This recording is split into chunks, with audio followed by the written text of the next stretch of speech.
enfim, acusado de satânico, de associação satânica. Não, o processo era uma obra de arte, praticamente. Assim, Você foi exorcizado? Não tentaram, mas Não saiu o demônio? Não, Deus me livre, deixa ele lá, deixa ele quieto. Gosto de trabalhar com esse mármore falso, uma forma de deboche. Nas igrejas já é muito forte, assim, sempre de combate, de embate, de conquista, de higienização, de limpeza.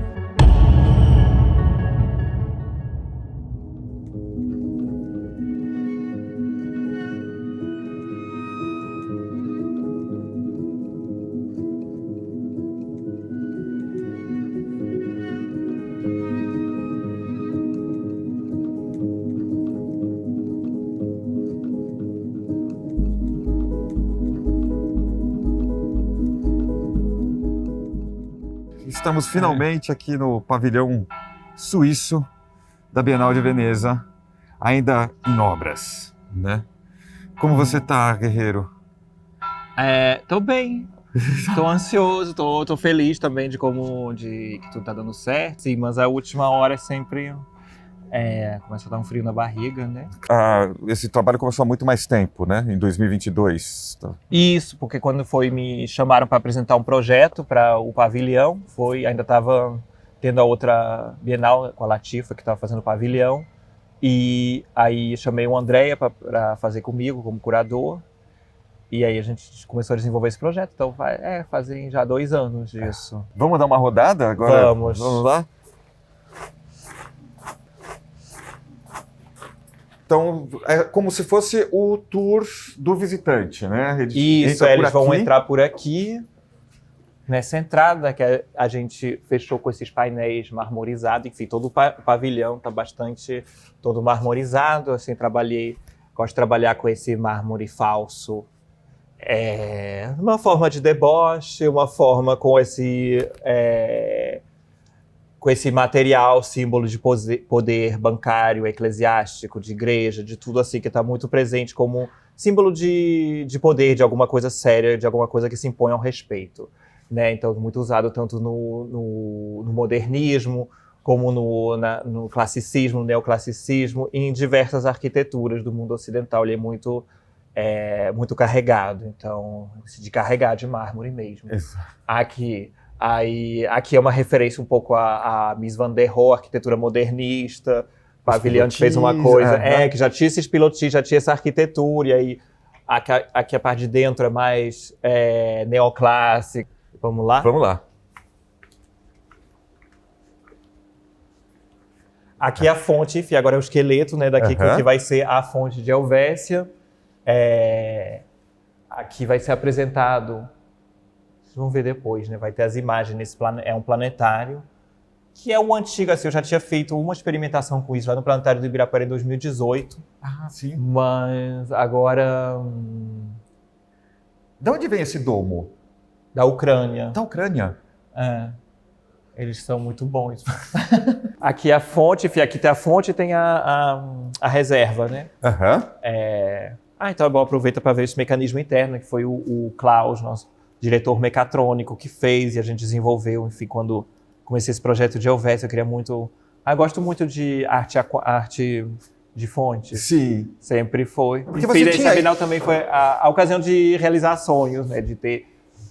Porque realizo em geral no mundo virtual, né? Com as colagens, com as coisas, e aqui foi o momento de trazer isso para uma coisa mais...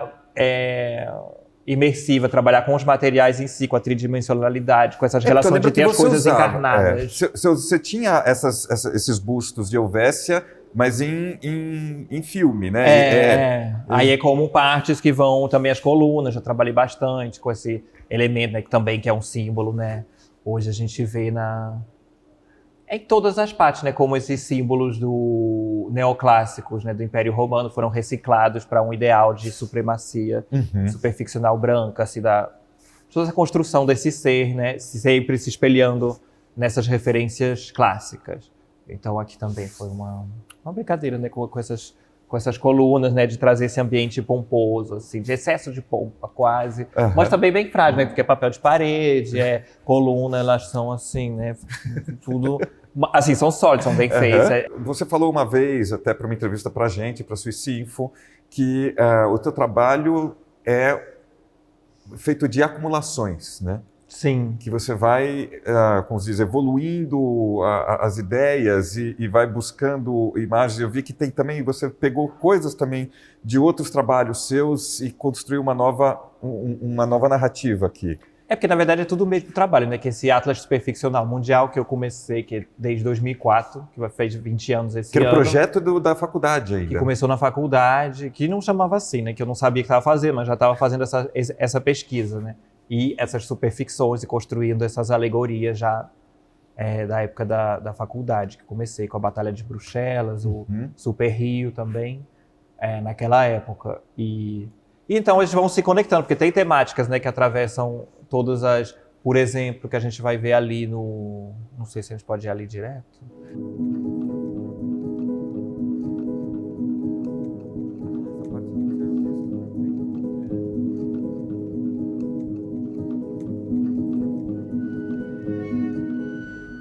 Então, nós estamos aqui no Domo, que na verdade é o Centro Operacional Criativo do Guerreiro do Divino Amor.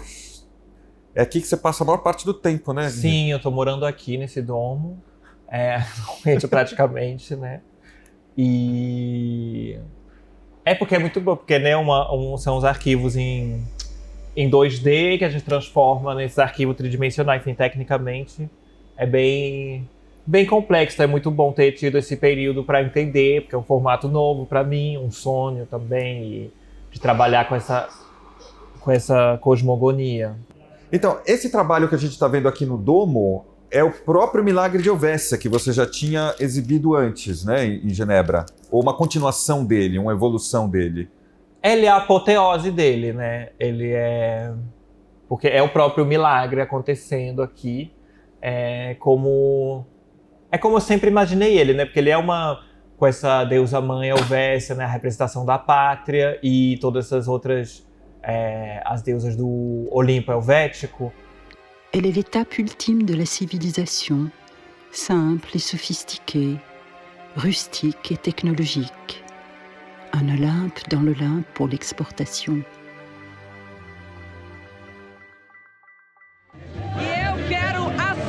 Secreta desse cofre, a senha secreta que é uma invenção suíça. Eu quero essas moedas aqui, me dá tua senha? Eu não posso, a senha é secreta. Então a gente aqui é quase como, né, o corredor matrimonial. Sim, aqui é referente ao corredor papal, né? O corredor matrimonial, o corredor... Tapete vermelho. O tapete vermelho, assim, todos esses tapetes, todos esses símbolos de pompa, né? De pompa e poder. Os mármores que vão... Então, esse corredor que vai levar a loba, ao holograma. E quem é a loba? A loba é interpretada pela Ventura Profana. E aí esse mural foi uma das primeiras coisas que você fez ou foi... Não, fiz tudo ao mesmo tempo. Esse de home que foi bem corrido, né? Porque como aceitaram o projeto, aí tive que escrever, filmar e gravar um holograma. A gente gravou no Brasil. Ah, sim. E aí essa parte atrás das telas, porque aí não é um corte definitivo ainda. E tá em construção. Aí não, muito feio mostrar ele assim, gente. Pelo amor de Deus. Não, ele tá ótimo. Na verdade, eu fiquei lendo o mural, né? Esses dias aqui. E, claro, é engraçado, tem 1000 narrativas aqui, né? Mas, como se diz, tem muito essa coisa de supremacia, né? As ideias de supremacia, de dominação. Sim, que Roma se refere a isso, né? Sempre tem e cultiva essa imagem muito. E no turismo, assim, aí tem diferentes fases dessa... Ali, por exemplo, vai ter essa alegoria do Roma Talismano, que é o nome desse capítulo. Ela é construída a partir dos 3 animais alegóricos, né? A loba, que é a narradora que está cantando aqui, e a cordeira e a águia. Ah, sim. E aí a águia, que é todo esse símbolo imperial que foi retomado tanto na era fascista muito, e agora não, mas sempre nos Estados Unidos, na Alemanha, um pouco em todo lugar. Todas as pessoas que querem ter esse símbolo de potência, assim como essa águia ela foi se reciclando, assim, e as colunas e todas as reciclagens dessas narrativas do Império Romano. E a Cordeiro como a inocência. E aí a Cordeira é mais a narrativa cristã, como o do sequestro de Jesus Cristo, né? Porque eles mataram os romanos, né? Que mataram Jesus Cristo, mas depois que recriaram essa religião, transformando nesse Jesus, nesse personagem branco, nesse Jesus surfista que a gente conheceu no Brasil, né? Nessa coisa assim de... Sim, também, esse projeto de Roma também começou quando eu estava no Brasil fazendo o capítulo de São Paulo, que teve essa mitologia da imigração, da construção da imagem da cidade de São Paulo, colocando esse lugar do imigrante como justificativa para o progresso econômico, para a prosperidade da cidade, né? Que é esse sangue branco, sangue italiano, que justificou todo a prosperidade, a vontade de trabalhar, essa mitologia do trabalhador. Então eu comecei a falar, gente, tem que ir para lá para ver como é que é realmente, que foi outra época, enfim, foi toda uma Itália super ficcional também. E você ouve muito assim, as pessoas falam, não, porque eu sou italiano, tem essa coisa de enaltecer de uma forma, assim, às vezes que vira superficial. Até os italianos quando vão lá falam, gente, que exagero. Muito exagerado, muito super ficcional mesmo também, dessa Itália fantasmagórica. Porque você foi criado na igreja evangélica. Não, na católica. Era na católica mesmo. Mas você teve uma relação com a igreja depois evangélica? Adolescente. Ah, tá.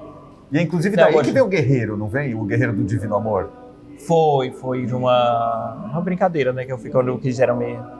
Na verdade, foi meu pai que estava namorando uma pastora. Foi em 99, por aí eu era adolescente. E aí ela quis me levar para a igreja.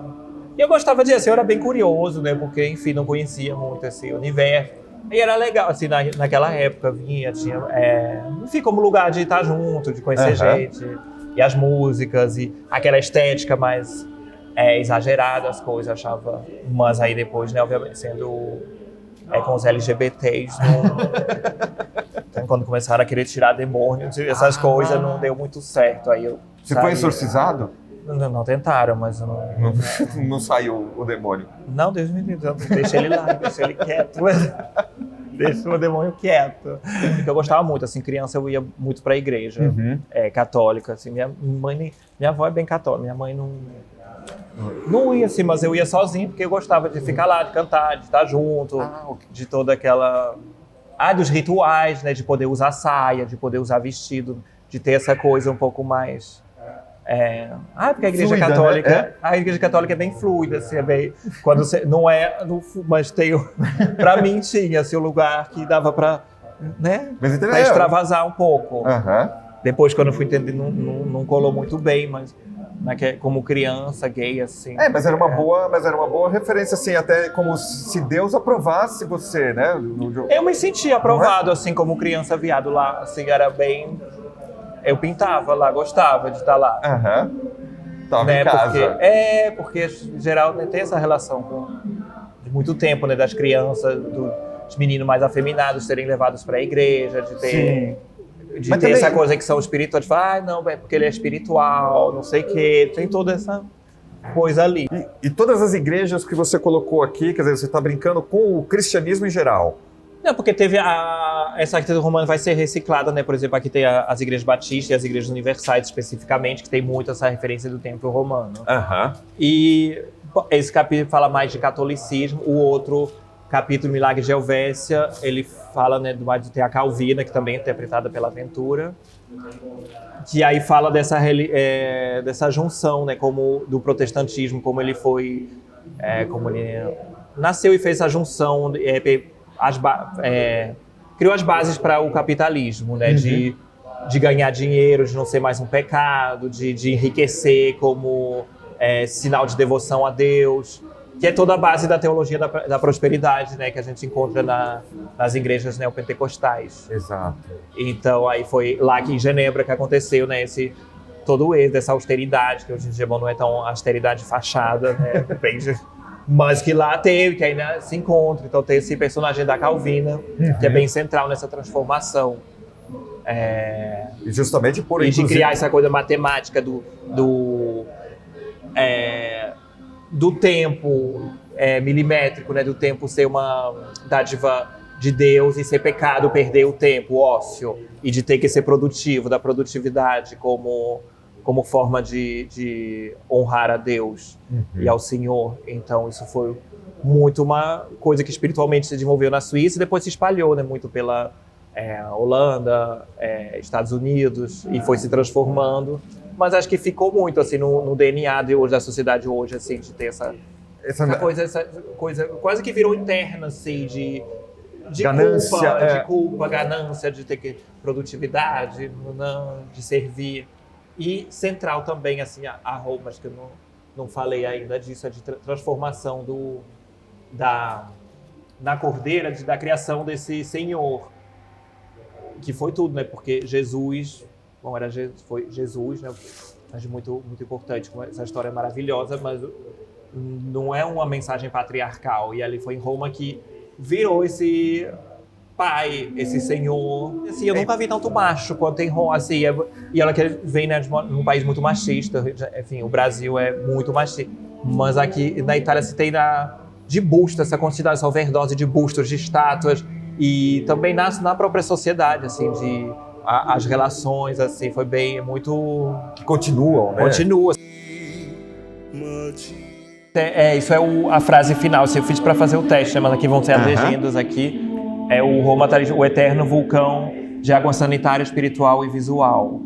Que é essa metáfora, né, de Roma como esse vulcão que vai embranquecer a espiritualidade visualmente e as artes, né, de criação dessa identidade branca, tanto espiritual como visual, cultural. E aí, quando a gente sai aqui, a gente vai ter, depois a gente vai ter a grande surpresa, né, ali vai ter a estátua, né, que tá coberta agora.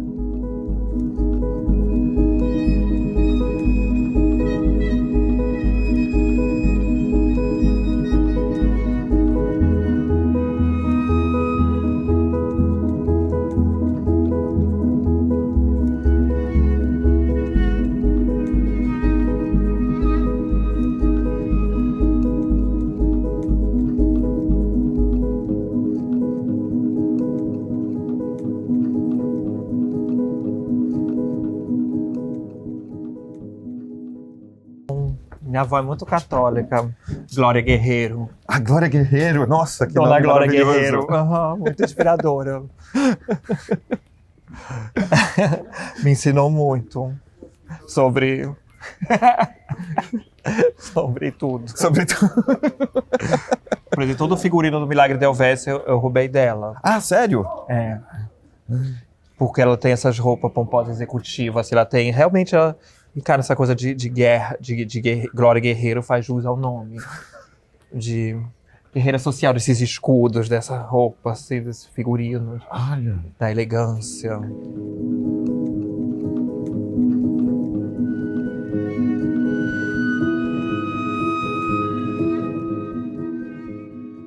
Guerreiro, você fala várias línguas, foi criado em diversos países diferentes, na França, na Suíça, Bruxelas.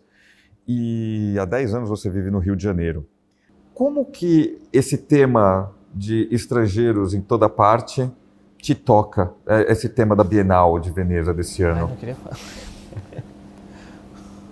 Porque eu não vi a Bienal, então eu tenho que ver como é que vai ser, porque... Mas o tema em si, você acha que é um tema que é pertinente? Eu não sei, depende muito de como vai ser tratado. Eu posso estar enganado, mas vendo a seleção de artistas selecionados para a grande exposição da Bienal este ano, curada pelo brasileiro Adriano Pedrosa, pelo que eu vi, praticamente todos os artistas são representados comercialmente, são representados por galeria. Sim, é porque tem essa questão também que não tem orçamento para fazer nada. Eles não dão, é zero. Então, e isso sempre é uma questão, porque tem que ter alguém atrás que banque, porque como é que você vai fazer um projeto dessa dimensão sem se bancar? Então sempre é complicada essa relação. Então são as pessoas que vão ter os contatos, porque vão ter que cada um achar o dinheiro em alguma parte, né? Então é complicado sem representação ou sem aqui sendo contexto Então seria público. mais, quer dizer, os pavilhões nacionais é onde a gente tem mais chance de encontrar artistas que você não vai ver em galerias, né? Como você, né? Você não é representado, né? Não. E como é essa sua relação sem ter uma representação de uma galeria ou de um marchand por trás? Como é a vida de um artista independente? Eu não sei, eu tive muita sorte. E se o mercado quiser te cooptar? Não, mas é que não sei, eu converso com os galera. Não é que é uma opção definitiva de não trabalhar com galeria, que no momento realmente foi muito trabalho construir isso, então não tinha tempo para produzir, enfim, obras múltiplos, né? Uma outra lógica o mercado, muito diferente. Não é como o cinema, por exemplo, né? Que eu vejo muito com o pessoal do cinema, que você entra para o mercado, televisão, você vai atingir um público muito maior, então tem compromissos a se fazer sobre o conteúdo, sobre a linguagem, sobre formatos, porém, para atingir uma audiência maior, o mercado é o oposto, né? Você vai ser escondido, uma coisa muito exclusiva, trabalha muito com exclusividade, A geração de valor é pela exclusividade, né? Pelo ficar escondido, e isso é um trabalho de massa, assim, de difusão, de coisa, então por isso que é importante estar em Bienal, de sempre tento, por exemplo, as publicações, agora acabaram de chegar hoje de manhã, são uma tiragem de 70 mil exemplares, e sempre tento fazer a tiragem a maior possível e difundir assim em todos os lugares, que não é uma lógica muito de mercado. Os vídeos, né, estão liberados no Vimeo, tudo está o máximo possível liberado, porque são muito usados em escolas, também tem essa parte didática, né, Então, não é que porque o mercado é interessante, óbvio, pelo dinheiro para comer, mas tem uma tendência também a querer criação de múltiplos, a criar uma imagem, a encerrar um pouco a prática, assim, é complicado, assim, eu acho. Eu vi muita gente, assim, que acaba sendo muito fechada, assim, tendo muita pressão para produção de coisa, que como um trabalho de pesquisa num tempo longo, nesse momento, realmente eu não tive muito tempo e assim, tive muita sorte de poder, como é que fala? De ter tido projetos grandes institucionais, né? Aqui, de ter tido, por exemplo, a bolsa do DAD também, que foi um ano de uma bolsa muito boa. E com toda a liberdade, né? Com toda a liberdade. Então isso é um presente de Deus, realmente. Tem, obviamente, né, gente muito competente, muito aberta, de conversas no mercado, nas galerias e tal. Mas, por enquanto, assim, já trabalhei com galerias, não foi uma experiência muito... E você teve muita reação negativa, ou virulentamente negativa às suas obras? Não, tive problemas pontuais. Mas, Não por questões religiosas? Sim. Sim. Na verdade, obviamente não era questão religiosa, era uma questão de imagem, que agora eu posso contar porque eu venci o processo, mas foram em 2018, na exposição de São Paulo, teve muitas, com a Igreja Deus é Amor, teve muitos processos comigo, com a diretora, a Priscila Arantes também, lá foi no MIS, mas a gente ganhou, assim, mas foi muito, muito desgastante, muito cansativo. Mas foi mais questão de limpagem de imagem. Acho que não tinha... O que eu tive lá no processo era enfim... Que era um uso de Jesus Cristo? O uso da figura do pastor Davi Miranda, da Débora Miranda, num contexto de cassino de riqueza e que era, enfim, acusado de satânico, de associação satânica. Não, o processo era uma obra de arte, praticamente. Assim, eu li e falei, meu Deus... mas a gente ganhou tudo. Então, apesar de todas as representações alegóricas, etc., de toda maneira você está tratando da realidade, né?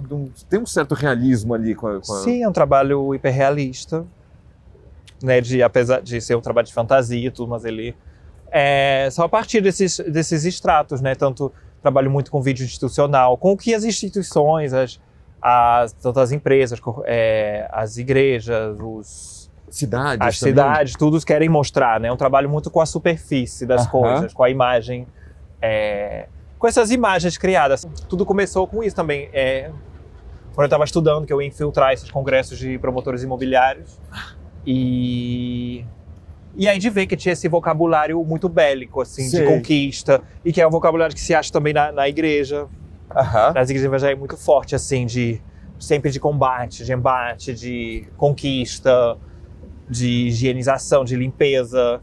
Então é um vocabulário... Nós e eles... É um vocabulário muito violento, o vocabulário empresarial. Sim. O vocabulário do marketing. Então acho que começou com isso, e aí era já uma coisa de ficção científica. O que a gente está muito além, né, hoje em dia, da ficção científica, né, com essa fusão da psicologia cognitiva, dos cálculos, junto com... A gente já com está vivendo fé. a ficção científica. A gente está muito além, né? Então, muito além do que podia ser imaginado. Então, Aham. Enquanto isso, que tal Veneza? Você viu alguma coisa da cidade esse tempo todo? não vi muito não, assim, vi aqui.